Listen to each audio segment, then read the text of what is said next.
আসসালামু আলাইকুম। আগামীকাল হচ্ছে পবিত্র ঈদুল আজহা। সে উপলক্ষে আমরা কবরস্থান মাঠ সাজানোর দায়িত্ব নিচ্ছি। গত ঈদুল ফিতরেও আমরা এই দায়িত্বটা পালন করছি, সবার সারা পাইছিলাম, ভালোই হয়েছে ইনশাল্লাহ। তাই আমরা এবার এই দায়িত্বটা নিচ্ছি। কাজ চলতেছে, এই সবার সহযোগিতা আশা করা যায় যে আমরা ভালো একটা ঈদগার মাঠ উপহার দিতে পারবো ইনশাল্লাহ। আমার ভাই আছে, আমরা সবাই মিলে কাজকর্ম করব ইনশাআল্লাহ। কাজ ভালোই হবে খুব। এই যে রাসেল ছেলেটা খুব সকাল থেকে কাম করা লাগছে, বাট মাছ ধরে করতে খুব আমি আগ্রহ। একেবারে এই যে এই পোলাটা এই যে তানভীর, সকালে তো ডাক্তার করতে বেটা ওরা হয়ে গেছে, সময় লাগলো কেন আসতে?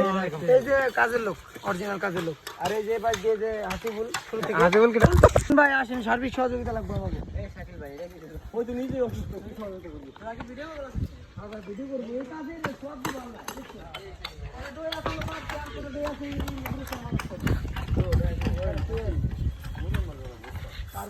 এই যে রূপে